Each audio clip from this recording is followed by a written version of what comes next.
आसीन सम्मानित नेतागण और उससे भी ज्यादा सम्मानित श्रोतागण जो मंच के सामने बैठे हैं और जो असली मीडिया है, असली प्रेस है, उसके सभी भाई बहनों को मेरा बहुत ही प्यार भरा जय भीम।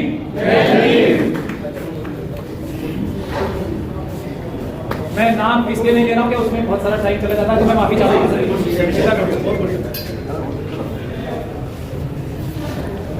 उससे पहले वक्ताओं ने बहुत अहम बातें बताई। एक महत्वपूर्ण बात यह सामने आई है कि सबसे पहले हम किसी विषय को समझें और उसको जीतने के लिए क्या रणनीति बनाई जाए, वो सबसे महत्वपूर्ण विषय होता है। पूना पैक्ट का भी जिक्र आया, वो भी एक सबसे महत्वपूर्ण इशू है आरक्षण के लिए। अगर आप आरक्षण को समझना चाहते हैं, मूलभूत भावना समझना चाहते हैं, तो आपको पूना पैक्ट भी समझना पड़ेगा कि पूना पैक्ट एक अच्छाई थी या धोखा था, ये भी आपको समझना पड़ेगा। लेकिन इन सबसे पहले बाबा साहब डॉक्टर भीमराव अंबेडकर की बहुत सारी क्वालिटीज थी, खासियतें थी। एक क्वालिटी जो उनमें थी वो ये भी थी कि वो किसी भी समस्या का, किसी भी विषय का की जड़ तक जाते थे, तभी वो इतने अच्छे समाधान बता पाते थे। अगर जो लोग बाबा साहब को पकड़ते हैं तो उनकी क्लैरिटी ऑफ थॉट किसी भी विषय के बारे में ऐसे होती थी कि एक 5 साल का बच्चा भी उस विषय को समझ पाए। ये बाबा साहब की बहुत बड़ी खासियतों में से एक बड़ी खासियत थी। लेकिन दुर्भाग्य की बात यह है कि आज हम सतही बातें करने लगे।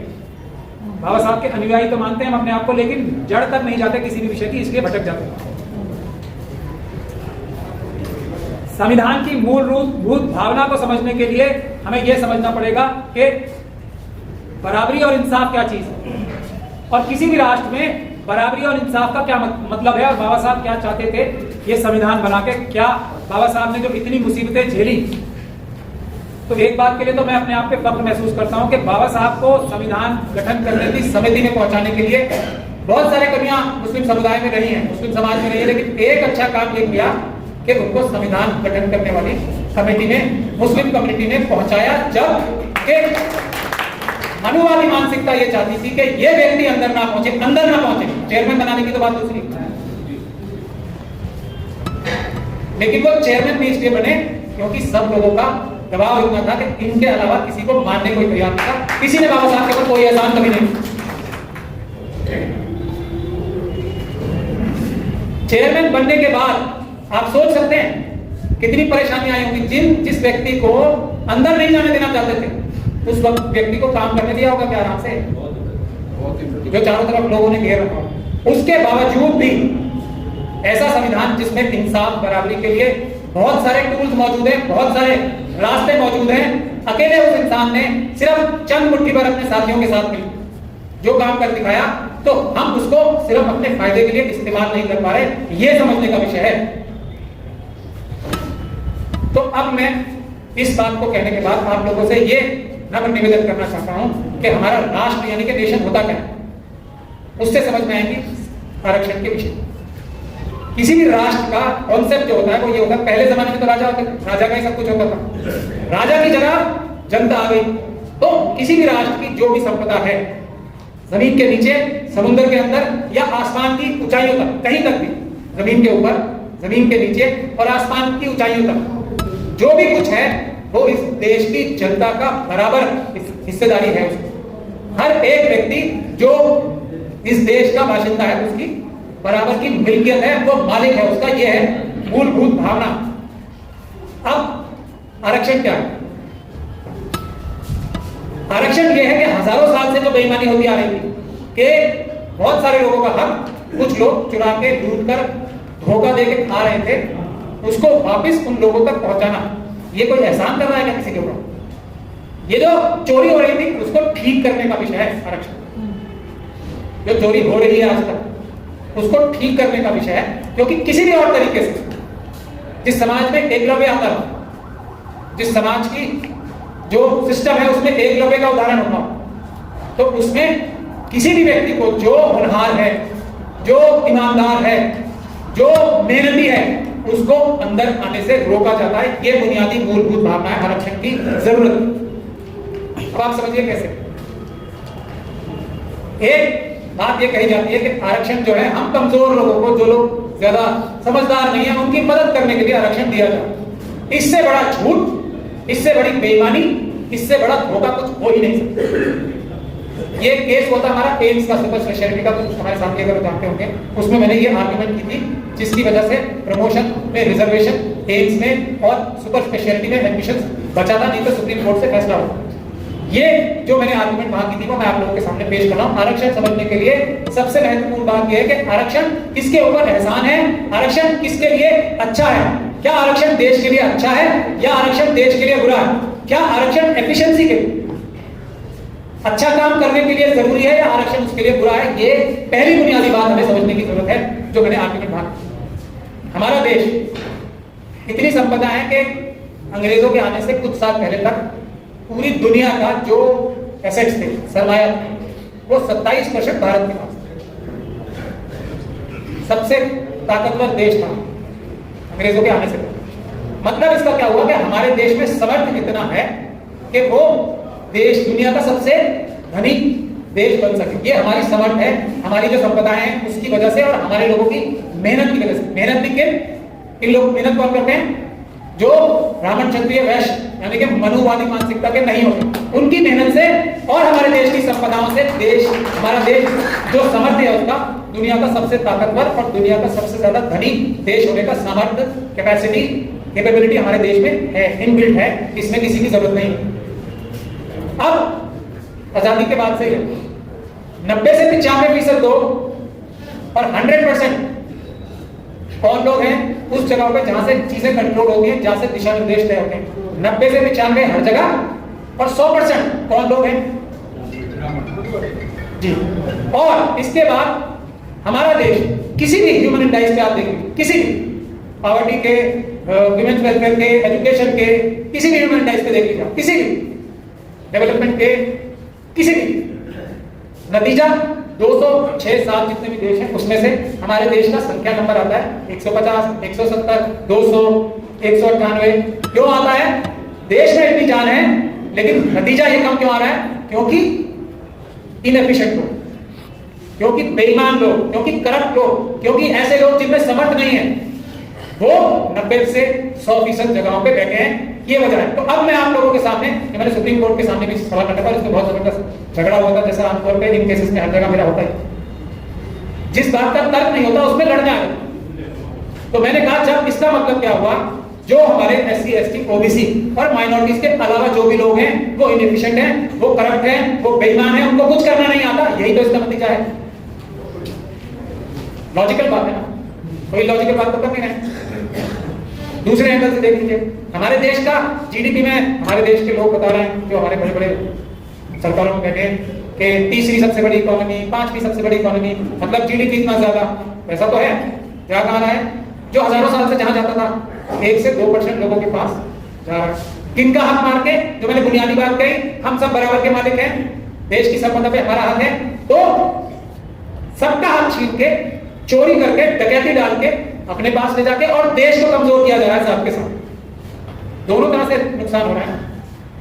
देश भी कमजोर हो रहा है क्योंकि ये इनएफिशिएंट है और सबका हक भी मार रहे हैं, और उसके बाद ड्रामा के रिजर्वेशन जो है वो इनएफिशिएंसी लगा, ये ड्रामा, और उसको बार बार बोल के हमारे अपने लोग का कहीं ना कहीं इस मानसिकता को मानने के लिए तैयार हो चुके हैं कि हाँ हमें कोई कमी होती है। तो सबसे पहला निवेदन मेरा यह है कि ये आप लोग अच्छी तरह से समझते हैं, जो भी व्यक्ति, जो हमारे सो कॉल्ड मनुवादी मानसिकता के जो वर्ग है ना, उनसे आता है, वो इनएफिशिएंट होता है बाय नेचर, बेईमान होता है बाय नेचर, करप्ट होता है बाय नेचर।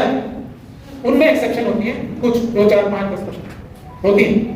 उसके उल्टा जो हमारे दूसरे लोग हैं, SC, ST, OBC और माइनॉरिटीज, वो बाय नेचर ईमानदार होते हैं, बाय नेचर मेहनती होते हैं, बाय नेचर इंटेलिजेंट होते हैं, बाय नेचर करप्ट नहीं होते, लेकिन उनमें भी 2, 4, 5, 10% होते हैं जो करप्ट, बेईमान या होते हैं।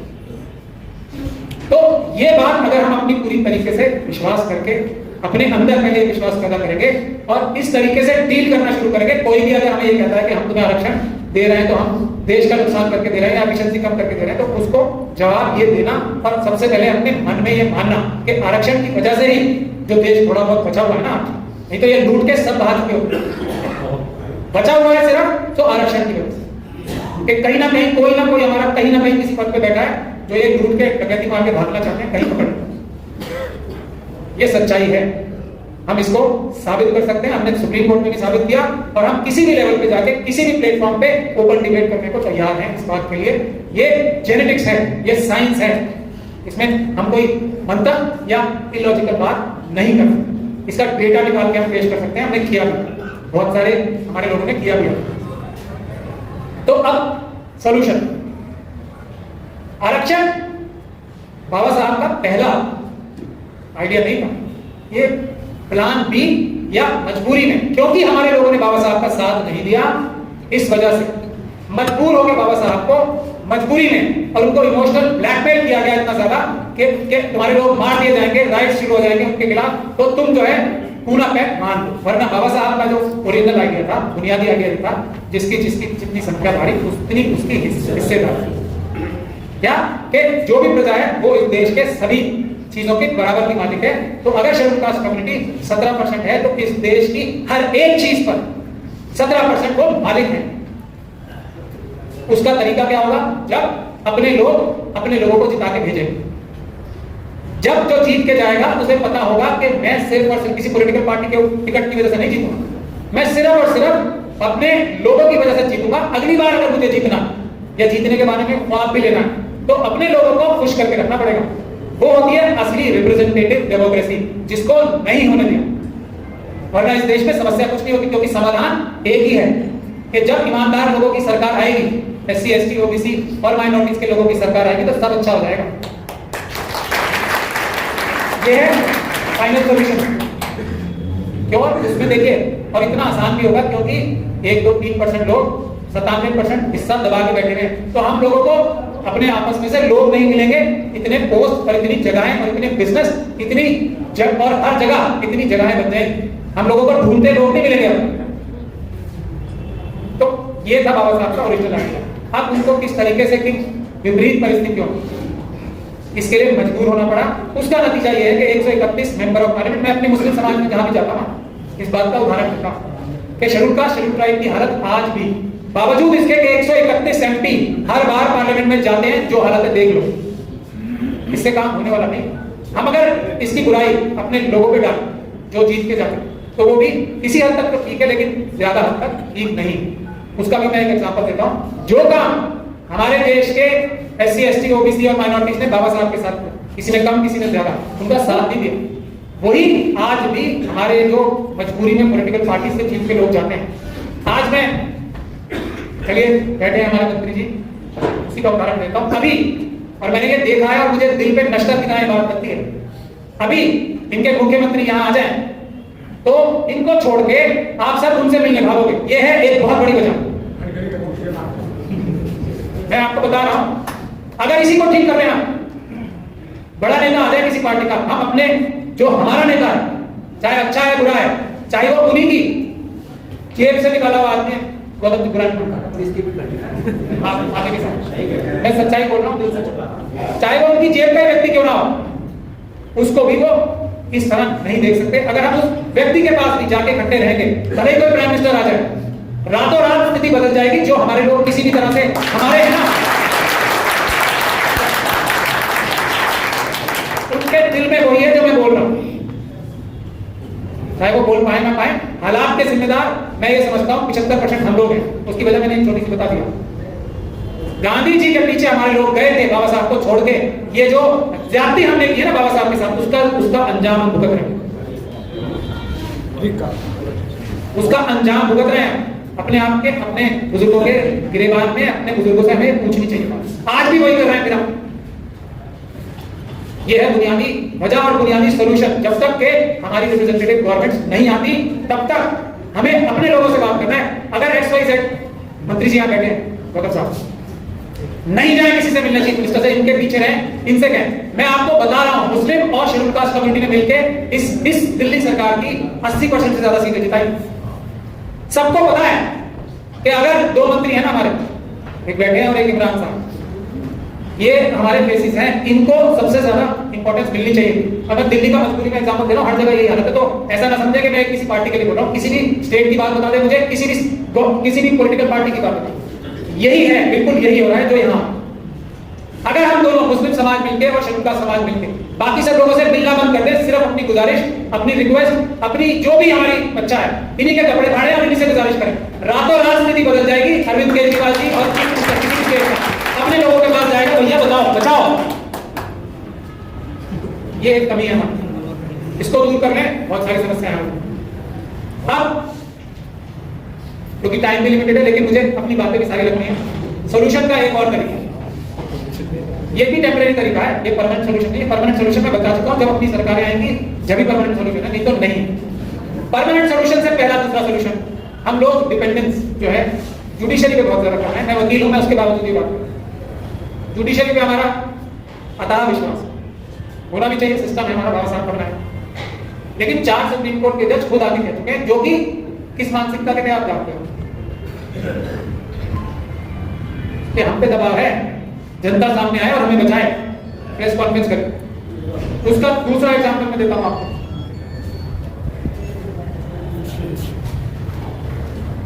जो 2 अप्रैल को हुआ था, जो इतना बड़ा हमला हुआ था ना हमारे अधिकारों पे, शेड्यूल कास्ट राइट, 2 मिनट में ठीक हो गया। सुप्रीम कोर्ट ने भी रिव्यू फाइल कर दिया खुद, और सरकार ने लॉ भी चेंज कर दिया खुद। क्यों? क्योंकि प्रदर्शन हुआ, शांतिपूर्ण ढंग से प्रदर्शन पे हमारी डिपेंडेंस, हमारी किसी भी समस्या के मेरे ख्याल से 80 से 90% होनी चाहिए। अदालतों पे, सरकारों पे, हमारे मेंबर ऑफ पार्लियामेंट, हमारे जो एमएलए एमपी मंत्री हैं, उन पे 10 से 20% डिपेंडेंस होनी चाहिए। सारे न्यायपालिका को मिला के और सारी सरकार की जो भी संस्थाएं हैं उनको मिला 80% हमारा जो ध्यान होना चाहिए आंदोलन पे होना चाहिए, पीसफुल प्रोटेस्ट पे होना चाहिए। सब समस्याएं दूर होंगी जब तक के हमारी सरकार नहीं। उसके एक के बाद 20वें एग्जांपल में दे सकता हूं आपको। किसान आंदोलन का अभी 56 इंच की छाती जो है 5.6 मिलीमीटर की नहीं रहेगी, 1 मिनट लेटेस्ट एग्जांपल है। और हम लोग तो किसान आंदोलन से बहुत बड़ा आंदोलन सिर्फ मुस्लिम कम्युनिटी और schedule caste community, schedule tribe community करके दिखा चुकी है 2 अप्रैल को और सीएनआरसी का प्रोटेस्ट। हम लोगों में तो कितनी ताकत है, सिर्फ हमारे लीडर जिसकी वजह से। मैं मुस्लिम समाज में भी जाके यही बोलता हूँ कि पब्लिक में कोई कमी नहीं है, इस गलतफहमी मत रहना। अगर सिर्फ लीडर उनके पैरों में बेड़ियां जो डालते हैं, जो उनको गुमराह करते हैं, वो हट जाएं तो अपने आप संभाल लेते हैं। 2 अप्रैल को भी संभाल लिया था। और जो भी एनआरसी के प्रोटेस्ट हुए थे, जिनको सबसे पिछड़ा कहा जाता है, मुस्लिम महिलाओं को, अनपढ़ है, ये है, वो है, घर से बाहर नहीं निकलती, उन्होंने पूरी सरकार को अकेले संभाल लिया। 2 अप्रैल में हमारे शेड्यूल कास्ट शेड्यूल ट्राइब के भाइयों ने पूरी सरकार को ऐसे संभाल लिया था। ये हमारी ताकत है, इसको ना भूलें। इसीलिए सॉल्यूशन भी मुश्किल नहीं। तो अदालतें भी जिस चीज में उन्हें नजर आता है ना कि ये माहौल है, तो उसके हिसाब से फैसले देती हैं। मैं आपको पूरी जिम्मेदारी के साथ एक बात और कहना चाहता हूं, ये आपको पता होनी चाहिए बात कि आजादी के बाद से एक भी किसी भी हाई कोर्ट से और सुप्रीम कोर्ट से एक भी फैसला ऐसा नहीं आया जिसमें पूर्ण रूप से एससी, एसटी, माइनॉरिटीज और ओबीसी और महिलाओं के लिए जो अधिकार हैं संवैधानिक तौर पे, वो उन्हें सच में मिल सके। एक फैसला, बार-बार मैं कह रहा हूं, आज तक किसी ने इसको कॉन्ट्रडिक्ट नहीं किया। एक फैसला ऐसा नहीं आया जो पूर्ण रूप से उनको अधिकार देने वाला। इस हाथ से अगर कुछ दिया है तो उस हाथ से छीन भी लेते। इंप्लीमेंट नहीं होते सुप्रीम कोर्ट के फैसले, और सुप्रीम कोर्ट कंटेंट नहीं करती। सुप्रीम कोर्ट का ये फैसला है कि हमारे भाई ने एक उठाई की बात ने एससी एसटी सब प्लान, एक केस है हरनाम सिंह जी के नाम से हमने डाला हुआ दिल्ली हाईकोर्ट। उसका क्या है सब प्लान? क्या है सब प्लान? कोई ये नहीं है। सब प्लान की मूलभूत भावना जो है वो रिजर्वेशन से आती है कि 17% जो भी प्रदेश है उसके जो मालिक हैं वो शेड्यूल कास्ट है, जितनी भी उनकी संख्या। तो बजट में हर साल सिर्फ और सिर्फ उनकी भलाई के लिए, जिस भलाई में रोड कंस्ट्रक्शन, पुल कंस्ट्रक्शन, स्कूल कंस्ट्रक्शन नहीं होंगे जो सबके लिए, वो तो है ही। उसके अलावा दिल्ली में 17% पॉपुलेशन है, तो सारा का सारा पैसा 1980 के बाद से उन्हीं के लिए जाएगा। जितना भी बजट में एलोकेशन होगी, बजट एलोकेशन संख्या के हिसाब से, और जितना पैसा होगा एक साल में खत्म नहीं हुआ तो अगले साल वो कैरी फॉरवर्ड। मैं आपको कह रहा हूं अगर इसी पे हम अमल करा लें तो दिल्ली के हर एक शेड्यूल कास्ट कम्युनिटी के परिवार में कम से कम 4 या 5 करोड़ रुपए तो वैसे चलते।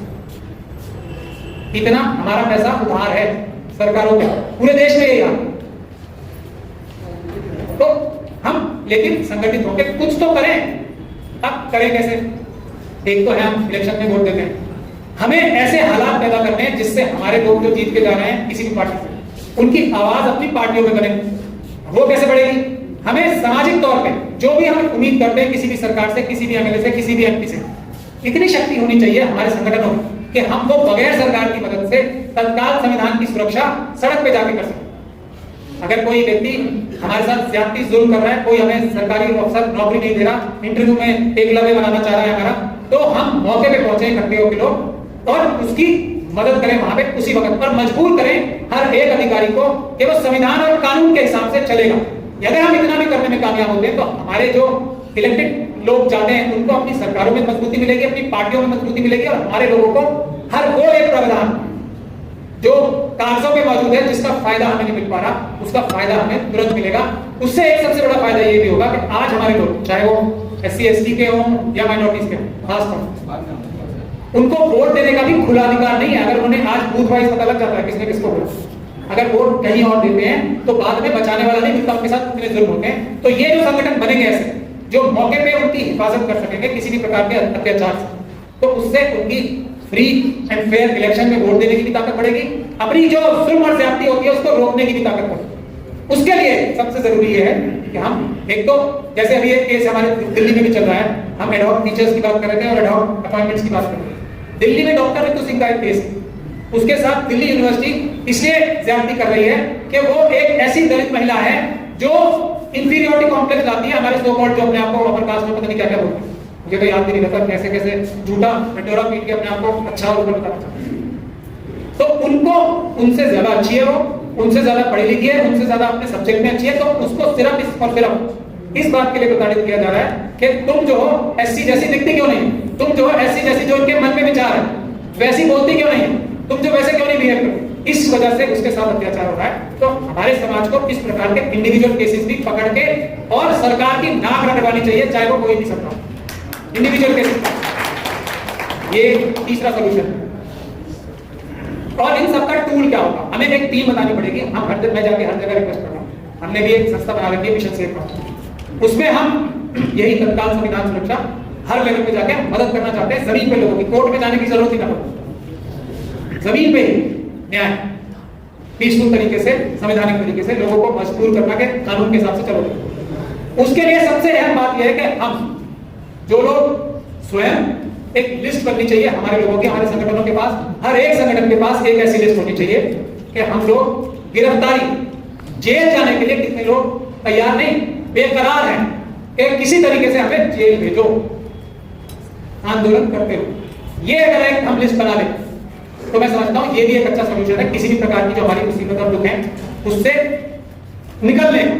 क्योंकि किसी भी दमनकारी सरकार, और खास तौर पे ये 7 साल पहले से भी जो सरकारें थी वो भी कोई कम नहीं थी, लेकिन वो धीरे धीरे करके जो इंजेक्शन लगा के खून चूस गई। इस सरकार का एक तरह से मैं धन्यवादी नहीं हूं कि इन्होंने सीधा चाकू निकाल के बड़ा बड़ा लंबी कटार निकाल के हमारा गला काटना शुरू कर दिया।